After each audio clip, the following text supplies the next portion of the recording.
वाणी शंकरो वंदे श्रद्धा विश्वास रूपिणो याभ्यां विना न पश्यन्ति सिद्धा स्वान्ते स्तम ईश्वरम् अखंड मंडलाकारं व्याप्तं येन चराचरं तत्पदं दर्शितं येन तस्मै श्री गुरुवे नमः। सद्गुरु भगवान की जय हो। मनुष्य तन प्राप्त होना एक दुर्लभ प्राप्ति है। ये जगत, पूरी प्रकृति अपने गुणों में वर्तन कर रही है। उनमें नाना प्रकार की योनियां, अलग अलग तरह के जीव, कीटाणु, पतंग इत्यादि सब के सब अपने स्वभाव से, अपनी प्रकृति से कार्य कर रहे हैं। उनमें एक मनुष्य तन ही है जिसमें हम कुछ अपने कर्म सुधार सकते हैं। कहा गया है कि संसार के मायने, संसार में आहार निद्रा भय में तु नंचे सान्मन्यम एतत् पशु भी नराणाम। नींद लेना, भोजन करना, अपने समान बच्चे पैदा करना और भयभीत होना, अपने जीवन से डोर न टूट जाए इसलिए डरना, ये सब तो सभी कीट पतंग, पशु पक्षी और मनुष्य सब में समान है। लेकिन मात्र बुद्धि परमात्मा ने, विवेक परमात्मा ने सिर्फ और सिर्फ मनुष्य को दिया है। विशेष हो, विशेष एको ही विशेष हो, एक विशेष जो मनुष्य में है वो है अपने बुद्धि का प्रयोग करके, अपने विवेक का प्रयोग करके और अपने मनुष्य तन के द्वारा इस संसार के जो जन्म मरण का चक्कर है उससे छूट सके। अब इस सीढ़ी पर चढ़ने से पहले सबसे पहला पायदान आता है कि मनुष्य किस प्रकार से इस तरफ जाए। तो पहला पायदान है कि अनुशासन, अपने आप को अनुशासित रखे। और उसमें, उस अनुशासन में सबसे बड़ी बात यह है कि अपना ख्याल रखते हुए, अपने कार्य का ख्याल रखते हुए, अपने कर्मों का ध्यान रखते हुए, जो अपने से इतर हैं, जितने भी जीव जंतु मनुष्य मात्र हैं, उन सब का आदर करे, उन सब का सम्मान करे। क्यों कि हमारे ऋषि मुनि कहते हैं अभिवादनशीलस्य नित्यम वृद्धोप सेविने चत्वारि तस्य वर्धन्ते आयुर्विद्या यशो बलम।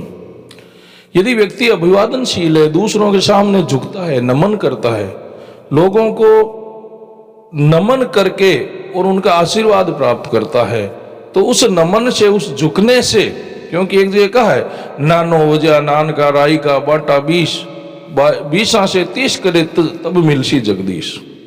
उस नमन से सब कुछ संभव है। तो किसी कवि ने लिखा है कि अभिवादनशील नित्यम वृद्धोप सेविने, 4 चीजें उसकी बढ़ती है जो अभिवादन करता है उसकी। कौन कौन सी चीजें बढ़ती है?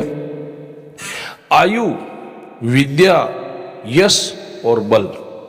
आयु बढ़ने का कारण तो आप स्पष्ट समझ सकते हैं कि जब व्यक्ति नमन करता है तो क्रोध इत्यादि नहीं होता, उसमें अहंकार नहीं होता। अहंकार में, क्रोध में मनुष्य की उम्र ज्यादा घटती है, क्योंकि ज्यादा एनर्जी खर्च होती है। जब आदमी क्रोधित होता है तो उसके ध्यान देना, उसका चेहरा देखना, उसके आंखें लाल हो जाएगी, उसकी भौहें तन जाएगी, उसका शरीर की मुट्ठियां बंद होने लगेगी। तो ये जब किसी पे क्रोध किया जाए तो निश्चित रूप से पहला क्रोध खुद पे होता है, पहला प्रभाव खुद पे ही पड़ता है। यदि आपने क्रोध किया, यदि हमने क्रोध किया, अगले पे असर हो न हो लेकिन खुद पे जरूर असर हो जाएगा। यदि हमारे बस में नहीं है, हम उसका कुछ बिगाड़ नहीं सकते, तो क्रोध तो कर लिया, उसका तो कुछ नहीं बिगाड़ सके, लेकिन खुद का बिगड़ गया। खुद के शरीर में जो प्रक्रियाएं हुई, उन्होंने हमारे शरीर की जो कई सेल हैं उनको नष्ट कर दिया। वैसे ही निरंतर हमारी शरीर में जो सेल्स हैं वो बनती रहती है, बिगड़ती रहती हैं। लेकिन जब हमने क्रोध किया तो अति हो गई। क्रोध की जो क्रोधाग्नि है, इसलिए क्रोध की अग्नि कहा गया, क्रोधाग्नि है, उसमें हमारा शरीर खुद ही जल गया। यही कारण है जब व्यक्ति क्रोधित होता है तो उसका शरीर कंपन करने लगता है, कांपने लगता है। तो इस तरह से आयु भी बढ़ती है। जब क्रोध नमन करोगे तो क्रोधित होगे ही नहीं। यदि किसी के सामने झुकना सीख लिया, अर्थात अपना अहंकार नीचे डाल दिया, तो कभी भी क्रोधित होना ही नहीं पड़ेगा। तो पहली बात आयु बढ़ना। विद्या, विद्या ददाति विनयम विनयाद याति। विद्या देती ही विनय विनय है, अर्थात यूं कहें विनय होगी तो विद्या जरूर आ जाएगी। तो व्यक्ति का जब नमन बढ़ता है तो उसकी विद्या भी बढ़ती है। नाना प्रकार की कलाएं, और मूल में विद्या क्या है समझने की बात है। जो स्कूलों में पढ़ाई जाती है, जो विद्यालयों में सामान्यतः पढ़ाया जाता है, वो कमाकर खाने के साधन पढ़ाए जाते हैं। नाना प्रकार के डिप्लोमा कराए गए हैं, किसी को डॉक्टर बना दिया, किसी को इंजीनियर बना दिया, किसी को कोई क्लर्क बन रहा है, कोई स्टूडेंट को पढ़ाने के लिए टीचर बन रहा है। वो उसकी कलाएं हैं, विद्याएं हैं, लेकिन मूल विद्या वो नहीं है। जो मूल विद्या का मतलब है ज्ञान प्राप्त करना, अविद्या का मतलब है जो मूल परमात्म तत्व है उसको नहीं जानना ही अविद्या है। और उस नहीं जानने को जो पराये हैं उनको अपना मान लिया, जो शारीरिक शरीर के तंत्र से जुड़े हैं उनको अपना मानना और परमात्मा को भूल जाना ही अविद्या है। और जब ये पता चल जाए कि ये अविद्या ये है, तो जो ही उस अविद्या का पता चला तो अपने आप विद्या प्राप्त हो गई। तो आयु विद्या, इस नमन से विद्या बढ़ती है। यशो बलम, और यश भी बढ़ता है और बल भी बढ़ता है। यदि हमने हमेशा ये रखा कि किसी का भला किया, क्योंकि परोपकार इत्यादि गुण स्वतः आने लगते हैं। जब व्यक्ति इस तरह से नमन को अपनाता, अभिवादन को अपनाता है, तो उसके अंदर परोपकार इत्यादि अपने आप ही गुण आने लगते हैं। और जब आपने किसी के साथ में परोपकार किया, किसी का भला किया, तो निश्चित रूप से यश बढ़ेगा ही बढ़ेगा। कस्तूरी कहीं भी रहे उसकी सुगंध फैलेगी। किसी भी, आपने देखा होगा कई बार राष्ट्र लेवल पे ये सम्मानित होते हैं, कई पदक मिलते हैं लोगों को। हम पहले पता नहीं होता हमें कि ऐसा व्यक्ति देश के अमुक क्षेत्र में रह रहा है क्या, लेकिन जो ही घोषणा होती है और वो जब प्राप्त करता है वो पदक, तो हमें पता, अरे वाह, ऐसे व्यक्ति भी हैं जो इस तरह से हमारे भारत देश में या किसी भी कोने में, भारत देश के किसी कोने में अच्छा सा कार्य कर रहे हैं और इतना बढ़िया कार्य कर रहे हैं जो हम नहीं कर पा रहे थे या हमने विचार ही नहीं किया था। करना तो दूर की बात है, कर तो सकता है व्यक्ति, सब ऐसा कोई काम नहीं है जो हर व्यक्ति नहीं कर सकता। परमात्मा ने शक्ति सबको समान दी है, केवल अपनी खुद की एक होश होनी चाहिए, एक मन में आत्मबल होना चाहिए कि मुझे ये करना है, और वो कर सकता है। तो लेकिन उसे पता, तो वो चीजें अपना आप फैलने लगती है, तो यश चारों तरफ फैलने लगे, 100% फैलने लगे। और बल केवल शरीर का बल ही बल नहीं होता, आत्मबल, आत्मा का बल, यानी स्वयं में अपना आप का बल बढ़ता है, शरीर का बल बढ़ता है, अपने परिवार का बल बढ़ता है, अपने समाज का बल बढ़ता है। हर व्यक्ति उसको परिवार का व्यक्ति चाहने लगता है, समाज का व्यक्ति चाहने लगता है, गांव का, शहर का, उसके जिले का, उसके देश का, पूरे राष्ट्र का व्यक्ति उसे चाहने लगते हैं, क्योंकि उसने हमेशा जो तरीका अपनाया वो अपनाया सबका भला हो। तो जो अभिवादनशील व्यक्ति है उसकी ये चारों चीजें बढ़ती है। नंबर 1 आयु, नंबर 2 विद्या, नंबर 3 यश, और नंबर 4 बल।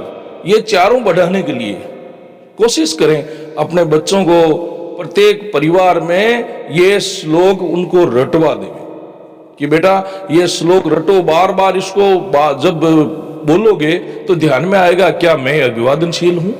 और यदि बच्चों ने ये अभिवादनशीलता अपना ली तो सच कहता हूं, मेरे जीवन का ये अनुभव है कि अभिवादनशीलता आपके परिवार को बहुत हाई लेवल पे ले जाएगा, बहुत ऊंचाइयों पे ले जाएगा। क्योंकि जब बच्चे अभिवादनशील होते हैं तो वो निश्चित रूप से ओबे भी करते हैं, आपकी आज्ञा को मानने वाले होते हैं, अनुशासन में रहने वाले होते हैं, जिसको कहा गया स्वानुशासन, अपना खुद का अनुशासन खुद पे। कोई दूसरा हमारे ऊपर अनुशासन थोपे, आपको इतनी बजे उठना है, उतनी बजे सोना है, इतनी बजे ये कार्य करना है, उतनी बजे वो कार्य करना है, तो उससे हम बंधन महसूस करते हैं। जबकि यदि हमने ही ये कार्य अपना लिया, हमने खुद ने ही ये बना लिया कि मुझे इस वजह से इतनी बजे उठ करके ये करना है, इसके बाद मुझे ये अपने व्यायाम करना है, या सूर्य नमस्कार करना है, या अपने परिवार के बंधु बांधवों के सबको प्रणाम करना है, अपना संध्या वंदन करना है, फिर हमें हमारे जीवन में शरीर जो हमारे जीवन के कार्य हैं, दैनिक कार्य, वो भी करने हैं। और जरूरी कार्य विद्यालय के लिए, विद्यार्थी के लिए जरूरी कार्य विद्याध्ययन हो गया, लेकिन एक जवान व्यक्ति उसके लिए अर्थार्जन हो गया, धनार्जन हो गया, उसको परिवार चलाने के लिए धन का अर्जन करना है। वृद्ध व्यक्ति हैं या उस यूं कहें जिसने 50 साल पार कर लिए, जो 4 अवस्थाएं होती है, हाँ, तो जो वन गमन का समय है, सच में संन्यास आश्रम से जस्ट पहले, उस समय घर में रहते हुए, संन्यास में तो पूरा न्यास हो जाना कोई लेना देना नहीं है, लेकिन उससे जस्ट पहले, थोड़ा पहले जो तीसरी अवस्था, उसमें क्या करना है, घर में रहते हुए अपने बच्चों को कुछ सिखाना है, उन पे ध्यान दे करके और उनको सहयोग मांगे तब करना है। तो वो जो उसका कर्तव्य करना, तो वो भी करने लगोगे। यानी कि जब परिवार में यदि एक अनुशासन आ जाए, स्वानुशासन आ जाए, यदि बच्चों में आ गया तो बड़ों में स्वतः आ जाएगा, क्योंकि आज के बच्चे कल के बड़े हैं। और वो परिवार यदि धन्य हो गया तो निश्चित रूप से उस परिवार से परिवार मिलकर के गांव बनेंगे तो गांव धन्य हो जाएंगे, गांव मिलकर तहसील, तहसील से जिला, जिला से राष्ट्र, सब के सब धन्य हो जाएंगे। तो मेरा मानना है कि यदि एक ये चीज अभिवादन प्रत्येक परिवार में अपने बच्चों को सिखा दिया जाए, और सिखाने का मतलब थोपना नहीं है, बार बार कहता हूं, स्वानुशासन, उनके खुद के मन में ये जागृति पैदा करनी है कि हाँ, अभिवादन करने से कुछ अच्छा होता है। यदि ऐसा हुआ तो निश्चित रूप से मैं मानूंगा कि जीवन में कुछ हुआ है। इतना ही कहकर के वाणी को विराम। हरिओम।